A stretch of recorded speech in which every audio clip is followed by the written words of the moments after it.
Welcome to the ActiveMQ failover demonstration. In this video, we will be testing some of the failover capabilities of ActiveMQ. So for this video, we're going to go over the basic failover scenario. We're going to validate the results from that scenario. Then we'll run some additional failover scenarios. And finally, we're going to show our testing conclusions. So just to go over the basic failover scenario, we have ActiveMQ running as a master on VM1 number 113, and we have it running as a slave on VM2 number 114. Then we have our client sender. So we'll begin by sending messages to VM1 113, the master. Then we're going to introduce some network disruption by killing the NIC of the 113 VM, which is going to cause a failover. So the slave on 114 has become the master, and the messages are going to now be on the master VM. So let's go ahead and jump into our demo. Alright, now that we're inside the environment, we can see here that we have the master running on 113 ActiveMQ1, and we have the slave running on 114 ActiveMQ2. If we go and take a look at the console, we see that we have a queue here that has nothing on it, it's completely empty. Now, what we've noticed in our setup is that if you have the master running in a slave, you can only access the console on the master. You can't get access to the slave. Alright, so now we can begin our test. We have our load runner script here that is going to send 10 messages. We have the queue set up here. Just want to make sure we're going to the right place. So in our URL, we have a failover. If it can't access this first one, it's going to try the second one. But right now we're only going to send 10 messages to the master. So we'll go ahead and do that.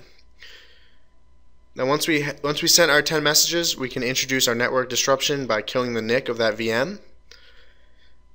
Alright, so we can go take a look, make sure that we have those 10 messages, and we see that we have 10 messages on this queue. So we can introduce a network disruption by killing this NIC. Now it's going to take about minute 45 to 2 minutes for the failover to happen, so we're going to bring up the log and we'll start a timer so we can time it. Let's bring up the log of the slave while it's constantly checking. So every 10 seconds it's going to check for the lock from the master, and then once it's free, it's going to become the master and fail over those messages. So we'll run that, and we'll open our log, and we'll start our timer.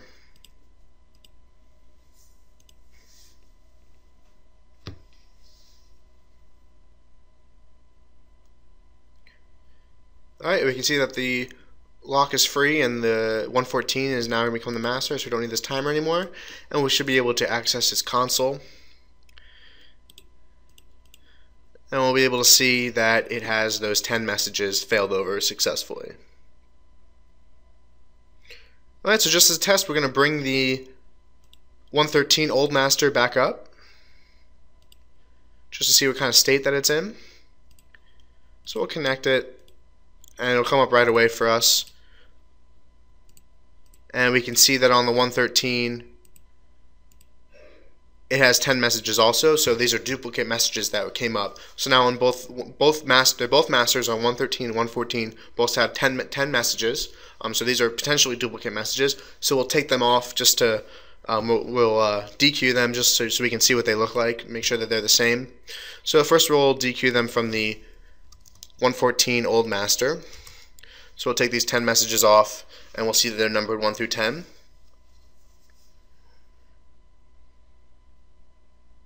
Right, so we can see that we have 1 through 10 here, and if we go to the old master and 113, we'll see that we have the same 10 messages indicating that they're duplicates. So let's go on to further test these two masters and see what things we can come up with some new failovers and some new problems. Okay, now we want to look at some additional failover scenarios. So this is our current state of our environment. We have ActiveMQ master running VM1 113, and we also have another master of VM2 on 114. So what we're going to do for this scenario is we're going to send two different amounts of messages to both the two different masters, because we can do that now that they're both masters. So we'll begin by sending 25 messages to the 114, and we'll do 15 messages to 113. And then what we're going to do here is stop the ActiveMQ on 113, so this could be a power outage, or if it's a VM, the VM goes down, something that could happen that could cause this ActiveMQ to either restart or be completely lost, and then maybe it'll come back up automatically. So we're going to test that. So that'll be gone. When it comes back up, it's going to be a slave now.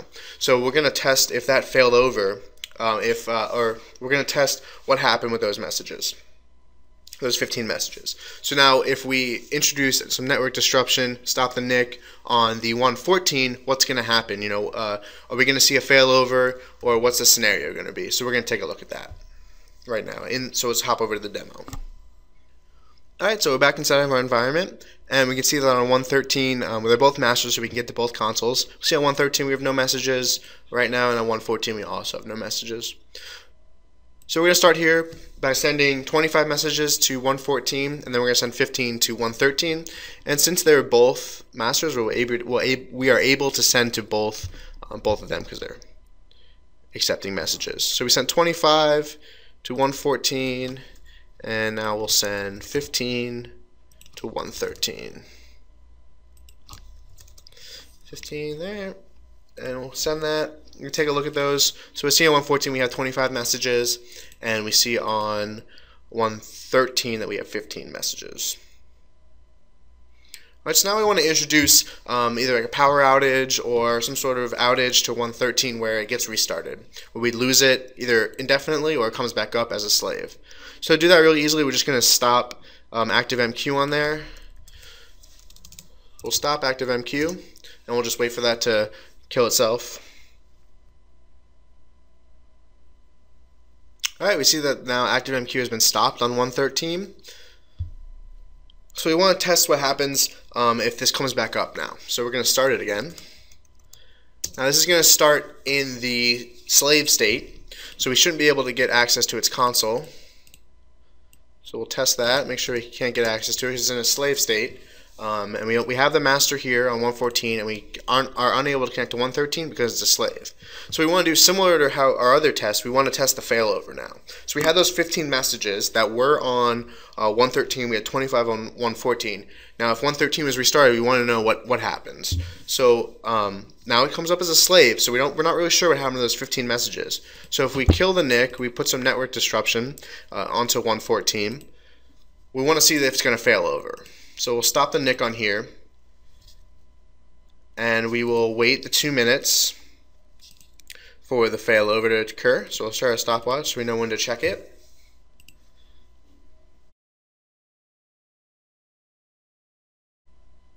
Alright, now it's been about 1 minute and 30 seconds. We're going to try to reconnect here to 113 so we can see how many messages are on its queue. And if we take a look at that, we can see that this has 25 messages, so it failed over correctly, but we lost those 15 messages that were on it previously. Alright, just to go over some of our testing, just a quick summary here. The first thing we did was we sent 10 messages to 113. It was a master. 114 was a slave. And then we failed over 113 and 114, so its status was unavailable. And we saw that because of the failover, because of the network disruption, 114 became a master and had 10 messages. So we said we had 10 messages that failed over, so that was good. Then when we connected 113 back up, so network disruption was over, we saw that it also had 10 messages and was a master, while 114 had 10 messages and was a master as well. So that we had 10 duplicate messages, and that's not good. So then we consumed all the messages, so we had 0 on both masters. While they were both masters, they both had 0 messages. So then we started our new test where we sent 15 to 113, it was a master. We sent 25 to 114, and it was a master. And then we restarted 113, so when it came back up it was a slave. 114 still had 25 messages and it was a master, so we kind of wondered what happened to those 15 messages. And then when we failed 114 back over to 113, we saw that 113 had 25 messages and was a master, while 114 being disconnected was unavailable, so we lost those 15 messages. Just to really bring everything back together, we saw that failover did occur, which was really good, but then going further we saw there was duplicate messages were created when the failed over broker on 113 came back up. We saw that our reliability was compromised for failover because they were both masters, so we had unless one was restarted, we didn't have a slave anymore, so no failover would take place.